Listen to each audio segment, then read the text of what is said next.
a celebrity you want to see at a game? My first DoorDash order, that's a good question. I think it was a taco spot. And the tacos were great, of course. And then I would like to see Kyrie at a game for sure. Thank you.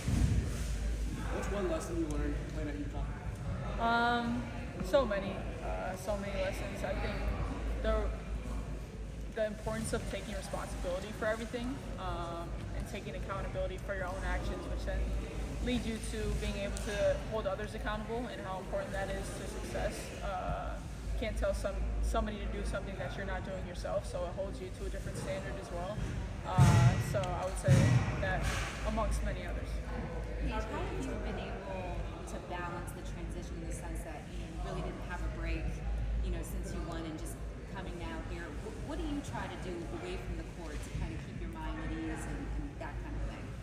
A lot of rest and recovery, taking care of my body, eating right, sleeping right, and making sure I'm doing everything, cold tub, hot tub, getting treatment, manual work, doing everything possible to make sure that I'm as physically ready and mentally ready as I can be for this upcoming season, and just stay connected with my teammates, continue to build a bond that way on and off the court to make that transition easier as well. What song do you have on repeat? That's one question. And then the second question, what 3 things can you live without? Can I not live without? Can you not live without? Song I have on repeat.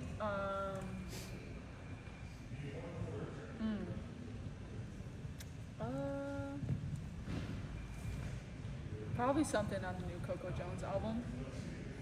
I don't have a specific song, but I would say that album. And then 3 things I can't live without, definitely my faith, my family / friends, that's going to count as 2, and then 3 will probably be my iPad. What's on your iPad? Everything's on my iPad, my life is on my iPad. But mostly I just watch basketball, watch shows, color sometimes. Yeah, that's about it.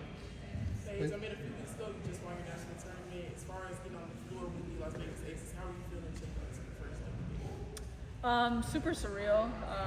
I look up to so many of those women and have watched them over the past years, and then being on the court with my teammates who I've also looked up to, and just enjoy being on the court together.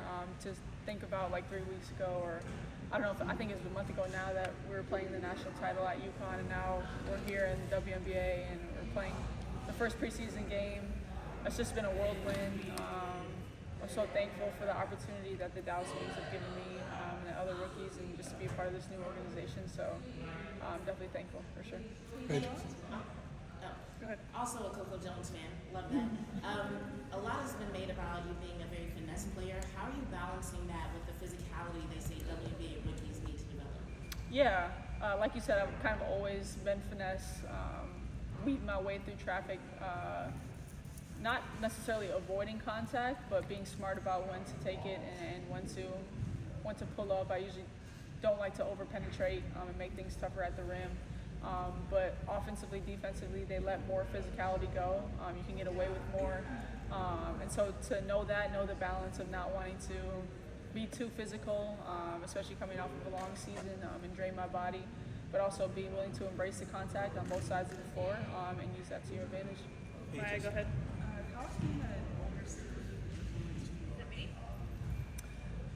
It's influenced me so much in life. It's just given me such a joy. Just one of the best days of my life was when the first day I was a big sister. Just being a role model, being somebody that they can look up to, just being a voice, just whenever they need me. I know how important it is to have a person you can vent to, go to for advice. But just for them to be able to look up to their big sister and want to fill those shoes, and it doesn't even mean basketball-wise, but who I am as a person. It means everything to me, and it just makes your interactions with kids a little bit special because you know how much it can impact them. And so extremely, extremely thankful for that. Okay. Clearly, Paige, being new to the WNBA, when you come into an organization that has so much else about it, new between the new players, new coaches, and so much, is that, do you think, help the adjustment a little bit easier? Or? Yeah, I think we're all learning. As much as, we're a new rookie class, there's a lot of new in the organization, as I've talked about before. But it makes you appreciate being around each other as we're all learning and going through the same stuff together. obviously people have different levels of experience and years behind them.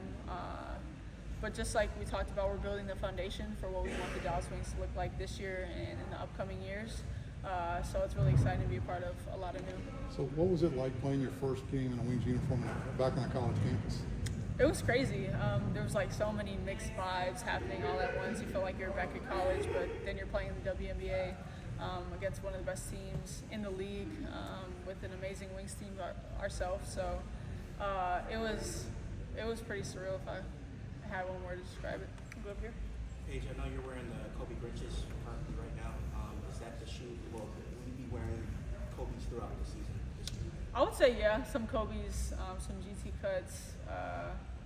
I like the Devin Bookers as well. So I would say I'll switch it up a little bit. Go to Mac. Yeah. You know, when you were in college and I would assume high school, you didn't lose a lot. And what happens with college players when they turn pro is they have to get used to, you're going to lose some games, you know.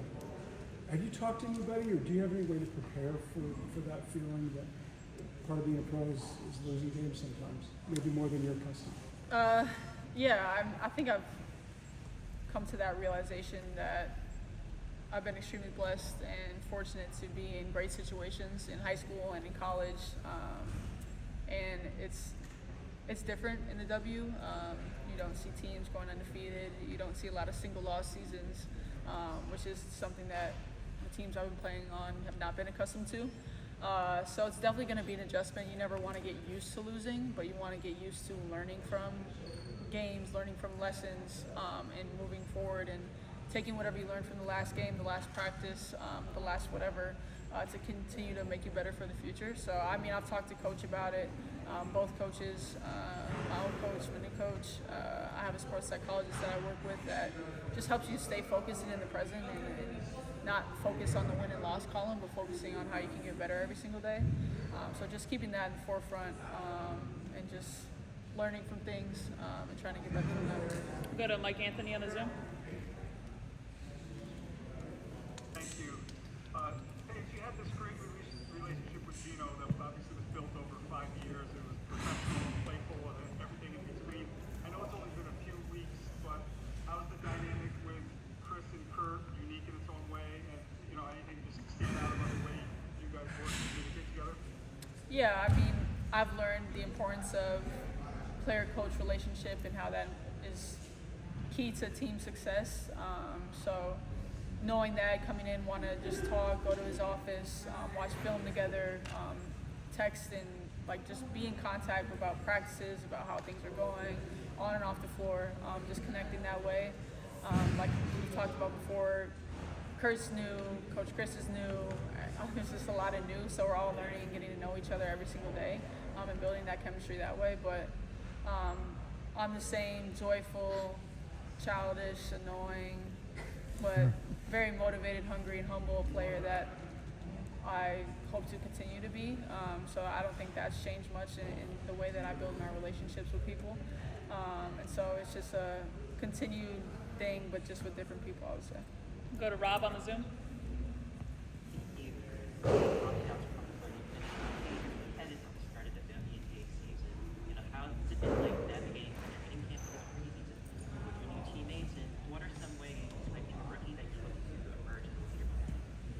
Yeah, it's been fun.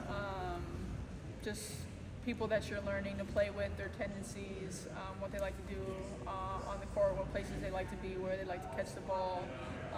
Just a constant learning process and new offenses, a lot of new terminology, and a lot of competition.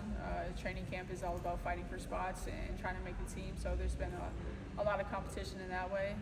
And then, yeah, coming in, I know I'm young and I don't have the most experience. I don't have any experience at all in the league, but I want to use my voice, build confidence within the players that I'm playing with, challenge them, support them, and really I want to be a leader even though it is my rookie season, and continue to use my voice and find the best ways to do it while not overstepping, or I just want to gain everybody's respect to the point where they respect my voice, and they know it's not personal or anything, but we're all just trying to win. And last one to Willie.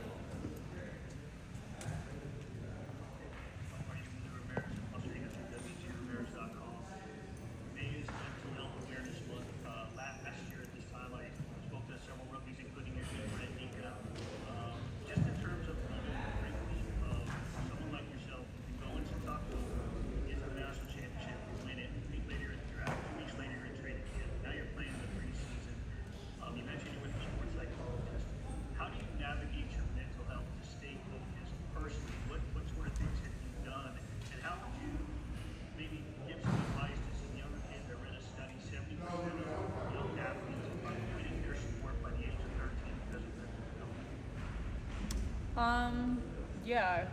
Mental health is extremely important. The game is much more mental than it is physical, so making sure that's right. And you're training your mind as much as you're training your body, probably even more, is extremely important. Like I've talked about before, I work with a sports psychologist, and the main things that we've taken that's really helped the mental side of the game is just running my own race, not running a race of comparison.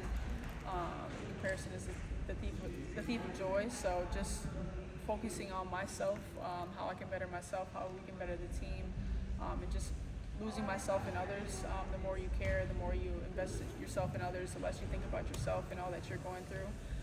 And then just staying present. You can't worry about too much about the future or the past, but if you focus on being there in the moment and captivating that and being your best self in that moment, you can really make no mistakes, and mistakes you learn from, you don't solve harm. And just always have fun. I think that's the main reason people play the sport that they love, is to have fun, and don't ever forget it. And life isn't perfect. The sport is definitely not perfect, but play for, and my faith has been a huge one as well. So playing for an audience of one, not trying to appease other people and care about other people's opinions about me, caring about the circle that I surround myself with and keeping it tight, and keeping a great faith. Paige, thank you. All right, thank you. Thank you guys. Thank you, Paige.